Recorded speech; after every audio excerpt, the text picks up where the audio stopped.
Chris Lee and Blake Lovell of Southeastern 14, presented by Stakes. We're breaking down every single SEC football game for the coming season. Today, Blake, Auburn and Alabama. Setting Army-Navy aside, in my opinion, the best rivalry in the country. I know it's not going to be the most anticipated Auburn-Alabama matchup, but anything can happen when these teams play. Auburn, in its last 3 games since Cadillac Williams has been the coach, is 2-1 with an overtime loss to Mississippi State. Alabama beat Austin Peay 33-0 last week in a game that meant nothing and told us nothing. And now we go to the Iron Bowl this year in Tuscaloosa. Yeah, I mean, you said, maybe not anticipated from the outside, but I think if you're looking at this from an Auburn standpoint, It's always like anticipated. Just given the storyline, right? Because I think that, think about where they've been this season. Think about even, again, last offseason, right? Like, even go back to that. What a ride it's been. And now you're riding in the Cadillac and, he's got things, the engine's revved up and these guys are doing some things now. They're in a spot where they can become bowl eligible. And I know, think about it. Like, we wouldn't even, when you saw how their season was going, it's just like, I don't know how you could have even thought that it was going to, get to that point. Right. But now here they are. They're playing with a lot of confidence, a lot of momentum. They have something to play for here, which they do every year in the Iron Bowl. But, this is one where you've got a coach that has a lot of backing right now from a lot of people, just given how this team is playing. But as always, going into Tuscaloosa to play Alabama is a different challenge. And I think we will see if Auburn can keep working some of that magic against what will be, in this stretch of games, certainly the toughest opponent they've played of this group. This game will be played on Saturday, 2:30 Central on CBS. When Auburn's got the ball, the Tigers, with Robbie Ashford running the show now at quarterback. For the season, Auburn averaging 24.5 a game. Alabama giving up 17.2. Auburn has lost 8 fumbles and 12 picks. Alabama has gotten 5 and 5. Rush plays, okay. Sacks count as passing plays. Auburn averaging 5.5 per rushing play. Bama giving up only 3.9 per pass play. Auburn averaging 5.9. Alabama giving up a very stingy 4.8. I don't think Auburn is going to want to put the ball in the air much more than it has to. So I think that's where really, if Auburn's got a chance in this, it's going to be Bigsby, Ashford, maybe Jarquez Hunter in this one, really getting stuff done on the ground. Yeah, I think that's it. That's how they have success here, is that trio.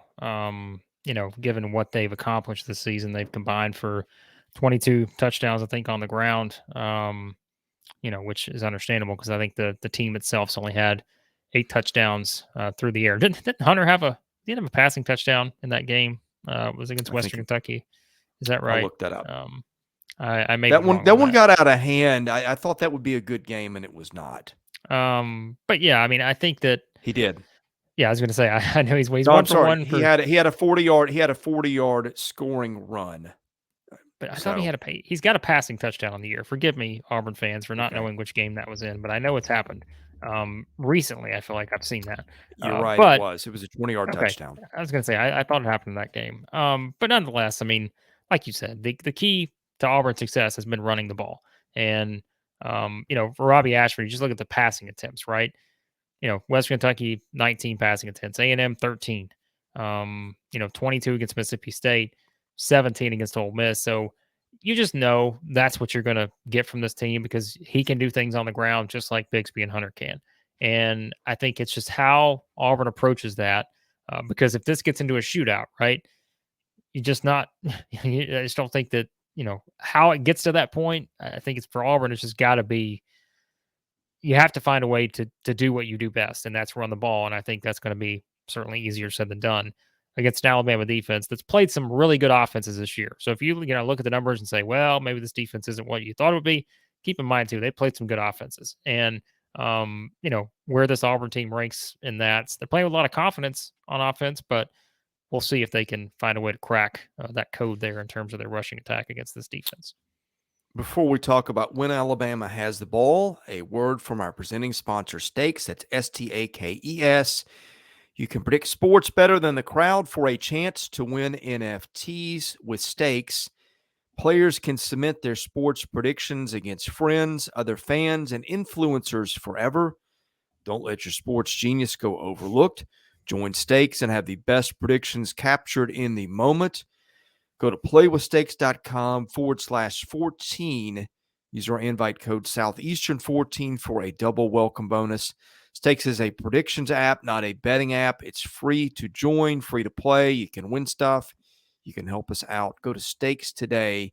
And again, cash in with that promo code. Okay, Bryce Young leads an Alabama offense that's very potent. The Crimson Tide averaging 40 points even a game. Auburn giving up 27.7. Alabama has lost 8 fumbles and 7 picks. Auburn has gotten 5 interceptions and 7 fumbles. Alabama has registered 6.6 yards per rushing play.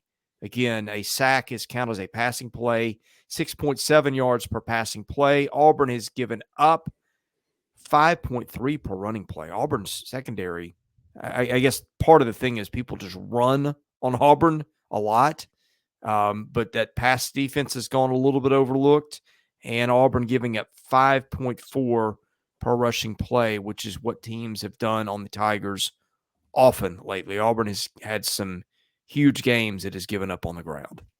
Well, and Jahmyr Gibbs, didn't play in that game against Austin Peay. I think was it just an ankle.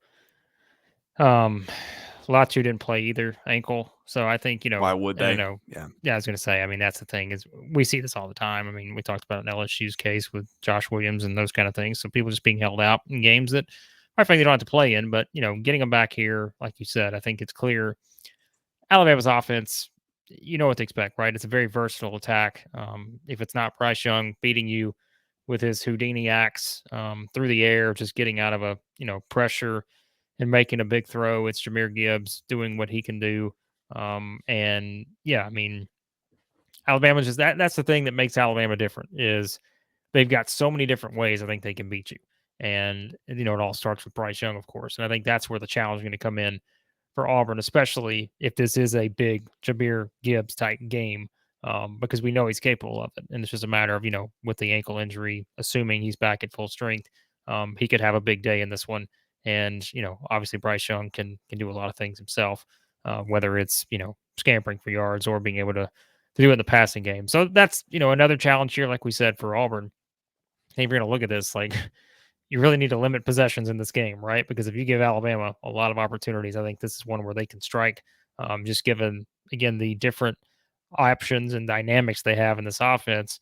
I just think this is one where the matchup on paper does not set up well, I think, for Auburn going in to playing this kind of offense with what Alabama can do. So, quick correction, Alabama's averaging 6.3 per rushing play and 7.0 per pass. I think I was a little bit off on that, but those are the actual numbers.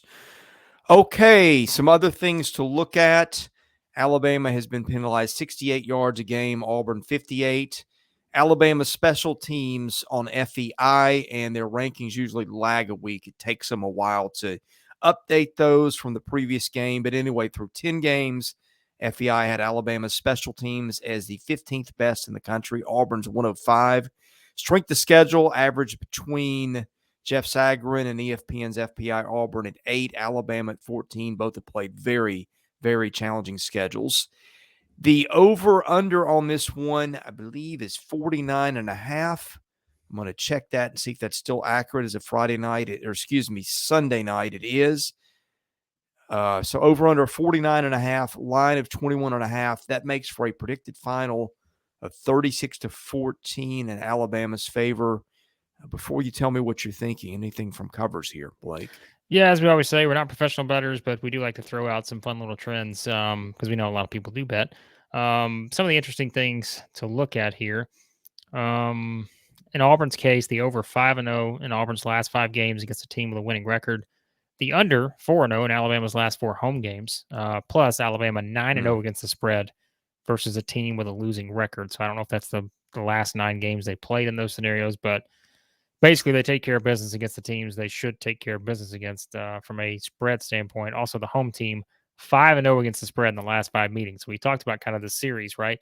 Certainly has leaned in the home team favor in terms of, the home team 5-0 in the last 5 meetings between these two. But I mean, I think, Chris, this is pretty, obviously, again, for Auburn to be, they have a lot to play for here. And I think this is always a game where, that can help you find some success. Just having so much to play for. Again, you're talking about a coach that I've joked with you, but I've said it, like, right? If you're Auburn and they find a way to win this game or even take it to the wire, like, what do you do in terms of what you decide next in your coaching position, based on the strong finish of the season? But at the same time, I just think the difference in this game to me is Auburn can beat you, I think, in one way, and that is being able to run the ball effectively. I think Alabama can beat you in so many different ways that I just think that's probably the difference here. And yeah, I mean, certainly I'm going to pick Alabama to win the game.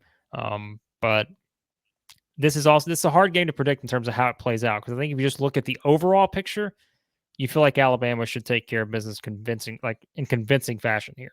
But if you look at recent play, maybe we're just trying to, if you're following the story of what Cadillac Williams has done, which I know Alabama fans don't care about, but if you're on the outside looking in and you want to kind of root for the story here, he's really had them up ready to play. And I think they'll come out ready to play here. It's just personnel wise, can they match up and do enough to stop this Alabama offense? And can they find enough without an efficient passing game? I think that's the two biggest things I would circle for Auburn here. Okay, I'm going to give you some stuff, and I'm usually a lean on the stats guy, but I've watched Auburn and Alabama play, and I don't even know how many dozens of times, a lot. I just feel like this is always a crazy game where weird stuff happens. You saw it last year where Bryce Young had to bring one out of the fire. The over-under on this based on what the teams have done should be 50, close to 55, and it's 49.5. I feel like the over's going to hit just because either Auburn just gets run over. I know picking Auburn to score points seems dicey, but 2 of the last 3 games they have scored points. Yeah. And it gets some decent teams too in Western Kentucky and Mississippi State. I feel like if Auburn gets a little trickery involved, maybe it sneaks a touchdown or 2, or maybe those come back for 6. It just feels like a game where if you're Auburn, you pull out all the stops. For that reason, I kind of like the over. And just because this is a rivalry game, I mean, statistically, yeah, Alabama should line up and mash Auburn. But I've seen this game played too many times where weird stuff happens, and I feel like I'll take Auburn to cover here. Yeah, I still look at Alabama, and I've said this a couple times. I'm like, this is still a team that is one play away from the Tennessee game, one play away in the LSU game from being undefeated. And I just don't think, I think it's hard to ignore that. And you could say that right about A&M too. We said you could say A&M makes a play, and that's also different. That's a loss instead of a win. Ole Miss, having to. I mean, you could say that both ways, but I know this isn't the dominant Alabama team we've been used to seeing, and I just think this one though is. I'm just glad. Like we said, I know Alabama and Auburn fans are watching this. The Iron Bowl means something every year. We understand that, but I'm just glad like this does have a bit more meaning than we thought it would, a month ago. And I think that's at least an entertaining aspect going into this game, is saying, hey, look what Cadillac Williams has done. Auburn's got a chance to go to a bowl. Can they do the unthinkable? I don't think so. But like you said, crazier things have happened, I suppose. But this is on my bucket list of games. I've never been to the Iron Bowl. One day, you and I are going to do a live show from the Iron Bowl. There you go. That. Well, hey. All right. Make it happen. We preview every single SEC football game of the season. You can catch those all at our channel. Hit that subscribe button so you don't miss a one. He's Blake Lovell. I'm Chris Lee. We are Southeastern 14, presented by Steaks. We'll see you again soon.